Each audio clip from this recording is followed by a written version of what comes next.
My name is Maribel, and there are nights that still return to me without warning, the kind that don't knock, only arrive, heavy with memory and consequence. One of those nights began like many others, wrapped in confidence, shadow, and certainty. I remember believing I understood power, not the borrowed kind, not the fragile kind that depends on crowds or approval, but the kind you cultivate alone, in silence, where intention sharpens like a blade.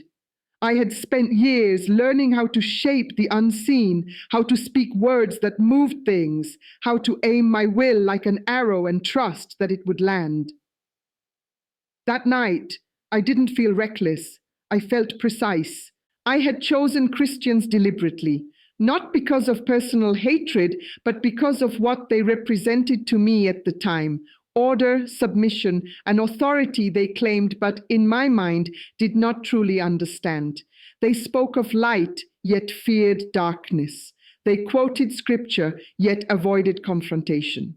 Or so I believed. I told myself I was testing them, exposing the weakness beneath their prayers. I convinced myself this was intellectual, almost academic. I wasn't angry. I was curious. And curiosity, I told myself, was harmless.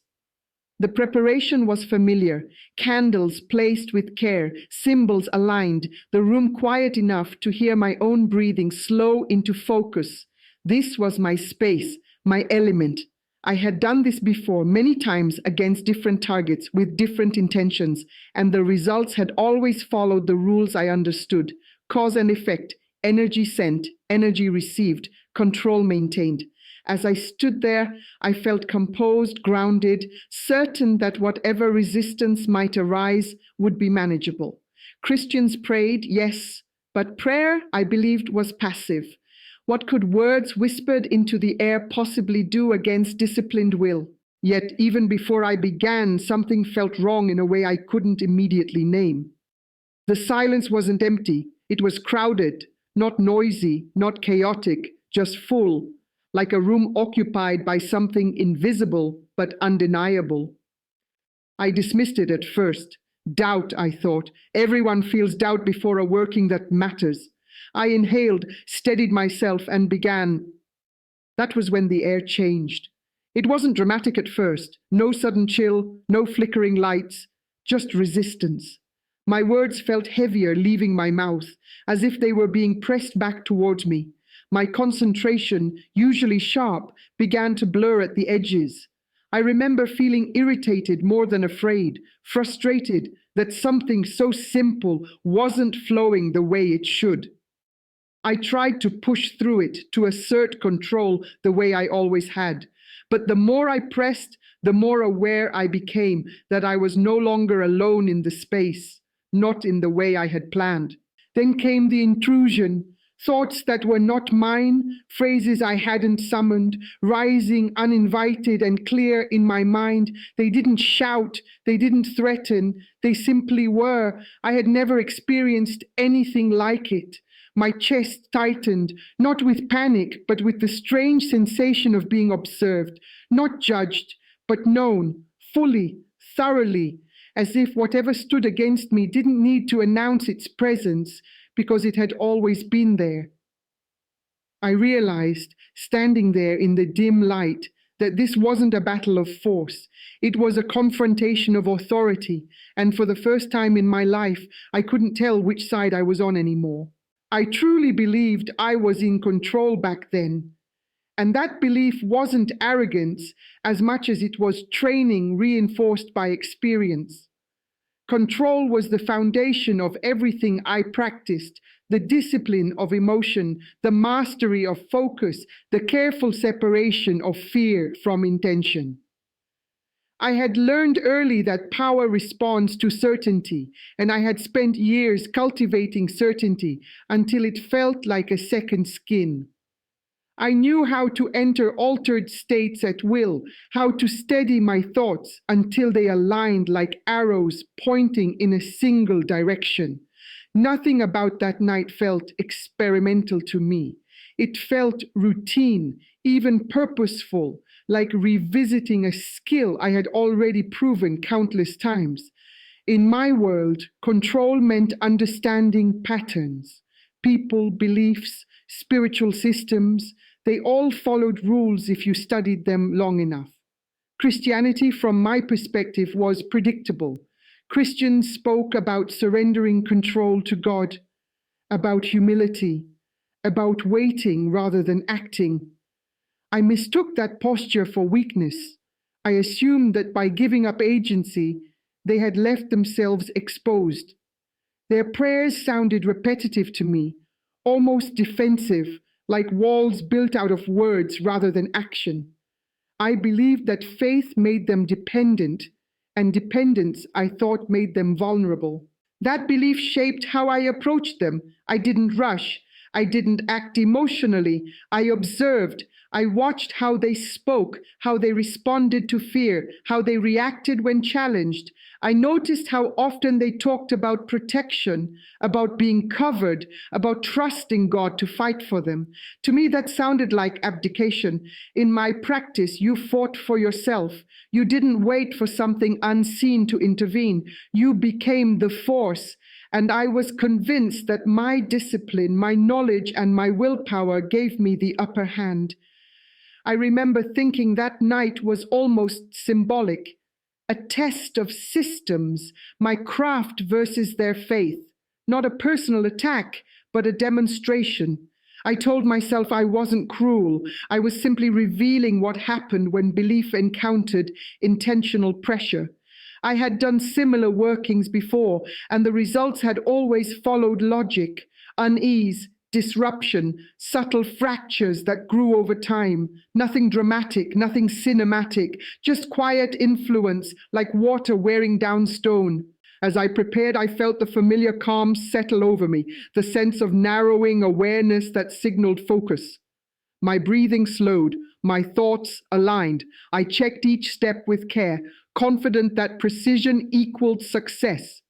There was comfort in that structure, comfort in knowing that if something went wrong, it would be because I miscalculated, not because the system itself failed. I trusted the framework I had built my understanding upon. What I didn't account for was the possibility that I had misunderstood the nature of control itself. I assumed control meant dominance, directing energy, shaping outcomes, asserting will. I didn't consider that there might be another kind of authority, one that didn't strain or force or push, one that didn't announce itself loudly. At that moment, I still believed power always revealed itself through effort. I hadn't yet learned that some power doesn't need to move at all to stop you in your tracks. The moment everything shifted didn't arrive with drama, but with resistance, subtle at first, almost easy to ignore if I hadn't been trained to notice changes in atmosphere. As I began to move deeper into the working, the space around me felt denser, like the air itself had weight. My thoughts, usually obedient, started to drift, slipping out of formation no matter how firmly I tried to pull them back. I remember tightening my focus, assuming this was simply a test of discipline, but the harder I pushed, the more uncooperative everything became. It felt as though my intention was no longer traveling outward, but folding back in on itself, blunted and slowed. The silence in the room grew unfamiliar, not empty, but attentive, as if something was listening without needing to respond. That was unsettling, though I didn't want to admit it. I had always believed that presence followed invocation, that nothing entered a space unless called, yet here was something uninvited and unmovable, altering the rhythm of everything I tried to do. Then my body reacted before my mind did. A tightness settled in my chest, not painful but constricting, as though my breath had to navigate around an invisible pressure. My hands, steady moments earlier, felt strangely distant, like they weren't fully responding to me anymore. I tried to ground myself, to return to the familiar steps that had never failed me, but the connection felt frayed. That was when the thoughts came, clear, formed, and distinctly not my own. They didn't interrupt my inner voice so much as replace it, sliding into the space where my focus should have been. Words surfaced with a clarity that startled me, carrying a tone of certainty I hadn't invited. I wasn't hearing them aloud, yet they resonated more strongly than any spoken phrase I had ever used in ritual. I remember my first instinct was irritation. I told myself this was mental interference, a lapse in concentration, something to be corrected. But the phrases didn't dissolve when I tried to dismiss them. They stayed, steady and unshaken, as if waiting for me to acknowledge them. With each moment, the sense of exposure grew stronger, like standing under a light that revealed more than I intended to show. I had spent years learning how to conceal, how to shield, how to compartmentalize parts of myself so nothing could reach too deeply. None of that mattered now. Whatever had entered the space wasn't probing or searching, it already knew. Fear crept in quietly, not as panic, but as recognition. I was no longer directing the exchange. The structure I relied on, the idea that effort equaled influence, was dissolving in front of me. I realized then that this wasn't opposition in the way I understood opposition. There was no struggle, no clash of forces, no sense of two equal wills competing. There was only a firm, immovable boundary I hadn't known existed, and the unsettling awareness that I had crossed into territory where my assumptions no longer applied. The first verse didn't arrive like a warning. It arrived like a statement of fact, complete and immovable, as if it had been true long before I ever stepped into that room. For he shall give his angels charge over you to keep you in all your ways. The words settled into my mind with a clarity that felt almost physical, pressing outward, occupying space. I hadn't summoned scripture. I hadn't intended to engage with it at all. Yet there it was, whole and intact, carrying a weight that made my own words feel thin by comparison. I felt an immediate shift, as though the environment around me had reorganized itself in response to that single declaration. Paths I had carefully constructed in my mind, routes through which intention usually traveled, suddenly felt sealed, like doors that no longer recognized my presence.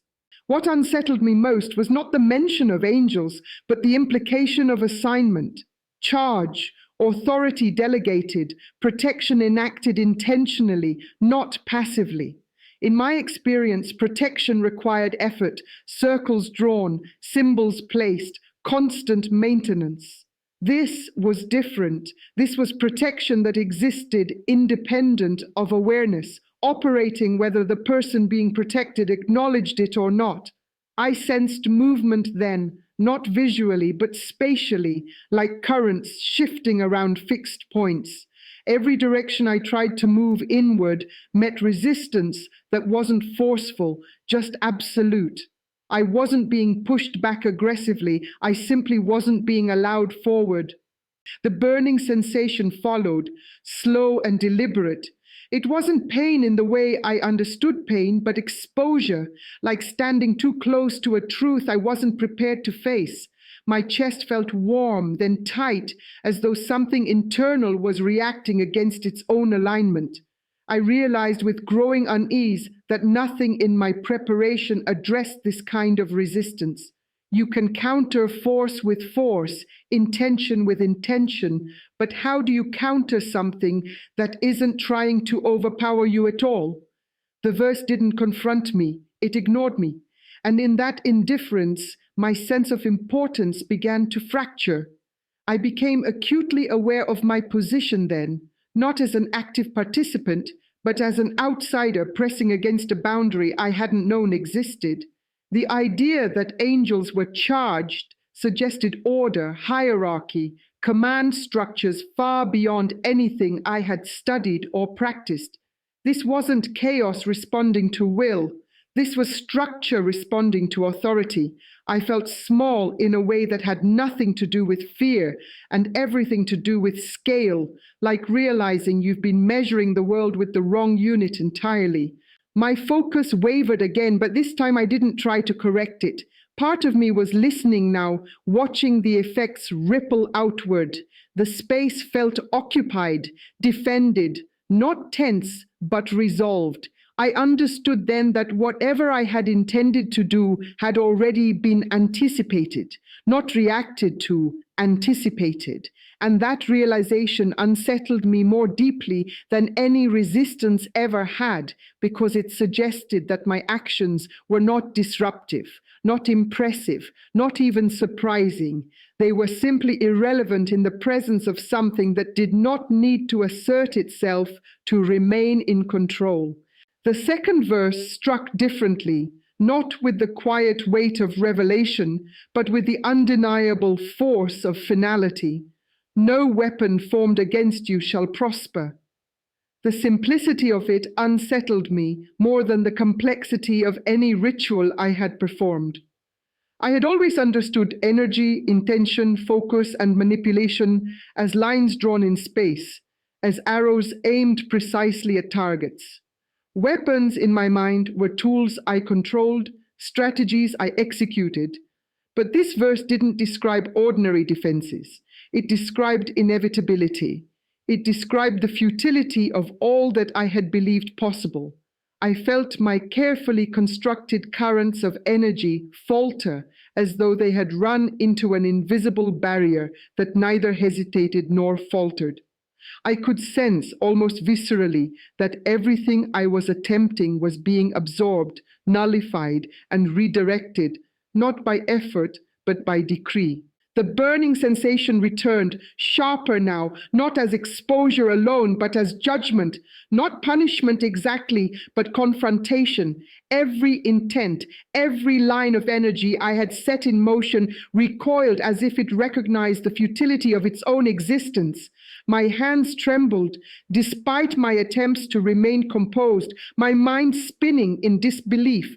I had known challenge before, I had felt resistance, but never had I encountered something so absolute, so non-negotiable. It was as if I had been playing with shadows, only to realize that the substance behind those shadows was far stronger than my understanding. I tried to push through, as I always did. I tried to assert my will with the certainty that had never failed me before. I repeated my chants, visualized the pathways of energy, focused my intention into a blade I had wielded countless times. But each effort returned to me, fractured and impotent. The room felt smaller, more constricted, though I could see nothing pressing in. The verse settled like ice into the corners of my mind, freezing certainty into uncertainty. Every tactic I knew, every method I trusted, seemed suddenly irrelevant. I was no longer in control. I was, for the first time in years, truly powerless. Fear, unfamiliar and penetrating, began to rise. Not fear of harm, not fear of failure, but fear of consequence beyond comprehension, of forces I could neither see nor negotiate. I realized with a jolt that power isn't always measured by how much you can take. It is sometimes measured by how completely it can withstand assault. The Christian faith I had once regarded as passive and limited was revealed in that moment as something I had not even been capable of measuring. My arrogance, built from years of solitary study and meticulous practice, crumbled under the weight of simplicity. As the realization sank in, I felt a shift within myself, a subtle collapse of certainty into humility. The energy I had summoned, the words I had prepared, even the rituals I had meticulously designed, all of it felt as though it had been nothing more than noise in a room where authority had always resided elsewhere. I could see now that my intentions, however sharp or precise, were powerless against the structure I did not understand. I had assumed dominance through action, but what I confronted was dominance through decree. And the decree, so simple and so absolute, left me raw, unsettled, and acutely aware of just how little I truly controlled. The final verse came quietly, almost deceptively gentle, and that was what made it so devastating. Behold, I have given you authority to tread on serpents and scorpions and over all the power of the enemy. Luke 10:19. I had expected confrontation, force, resistance, but what I received was sovereignty. It didn't shout at me or push back with violence. It simply existed, a declaration of dominion that required no proof, no effort, no struggle. I felt it immediately, like an unseen weight settling over the entire space, compressing my illusions and pressing them into clarity. The authority was not my own, yet it overrode everything I thought I had mastered. I realized then that I had been trying to wrest control from a power that didn't need to prove itself because it already possessed it in full.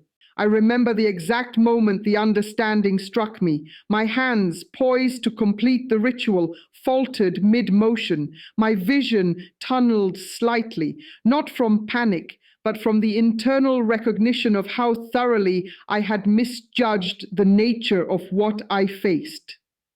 Every spell, every chant, every tool I had ever relied upon was irrelevant.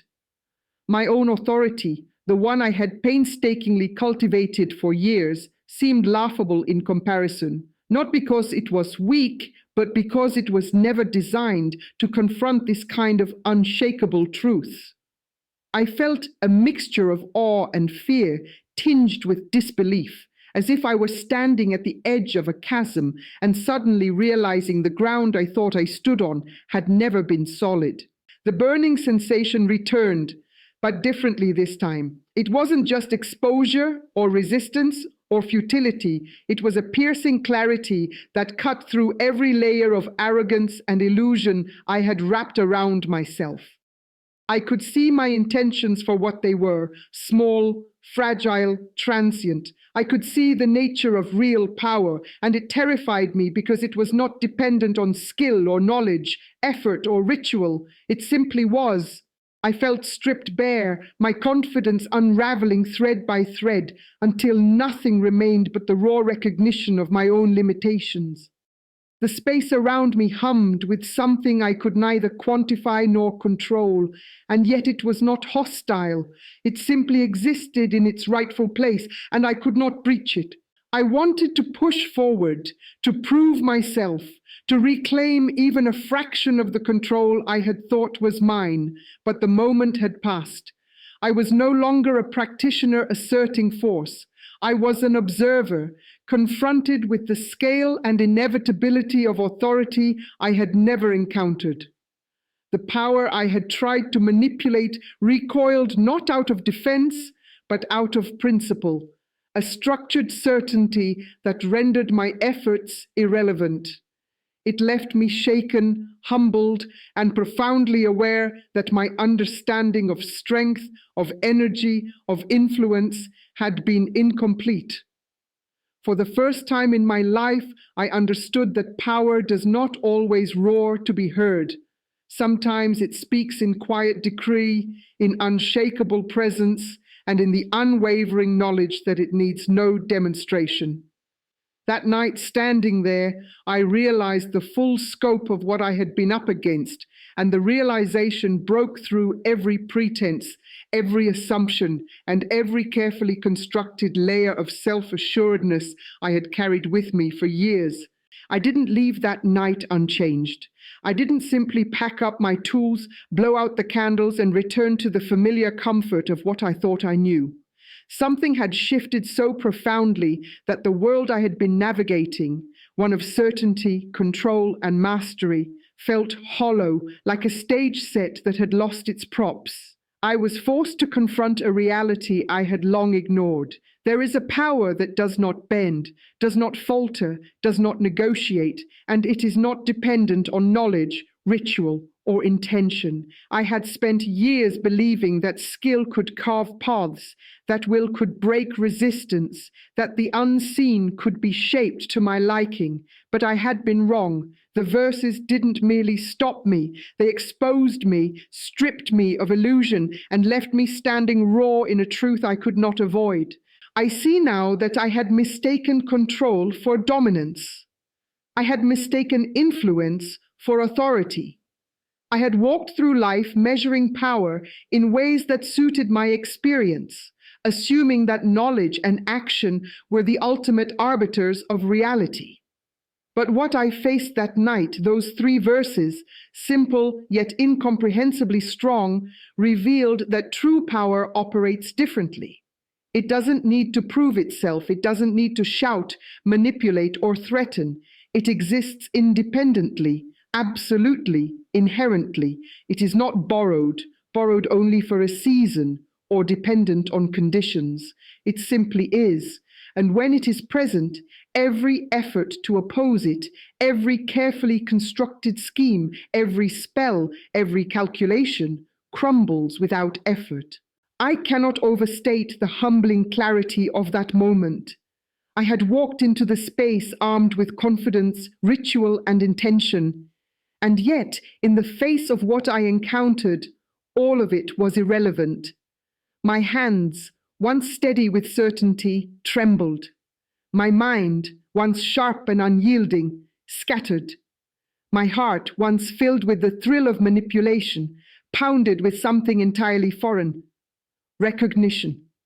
Recognition of authority, of structure, of power that requires no effort to exist, no display to be known. I had been so certain of my place in the world, so convinced of my understanding, and yet in a single night, everything I thought I controlled slipped like sand through my fingers. Since then, I have carried that night with me, not as a secret shame, nor as a story of defeat, but as a revelation. I have walked through shadows, practiced, studied, and explored the craft I once thought was absolute. And yet the memory of those verses, their immovable presence, and the authority they represented remains etched into me. I have learned that some forces are not to be challenged, they are to be acknowledged. Some authority is not to be contended with, it is to be recognized. And some truths, however subtle or simple, have the power to burn through illusion and demand confrontation with reality itself. I stand now not diminished but awakened. I stand not defeated but transformed. I stand in a space where knowing my limits has become a form of power, where recognizing authority has become a measure of wisdom, and where the echoes of those 3 verses continue to reverberate like a constant, undeniable pulse. I cannot unsee what I saw. I cannot unknow what I now know. I cannot deny the burning clarity that came from being confronted by something beyond my comprehension, beyond my will, beyond my control. And so I leave this truth for anyone who dares to consider it. Power is not always what it seems. Authority does not always announce itself. Strength is not always measured in action. Some forces burn quietly, irreversibly, and leave a mark that cannot be erased. I have been burned, I have been broken, and yet I have also been opened, exposed, and made painfully aware of what exists beyond the limits of human understanding. Ask yourself, when you think you hold control, when you believe your power is absolute, when you step into the world armed with certainty, are you prepared to meet what cannot be moved, what cannot be challenged, what cannot be undone?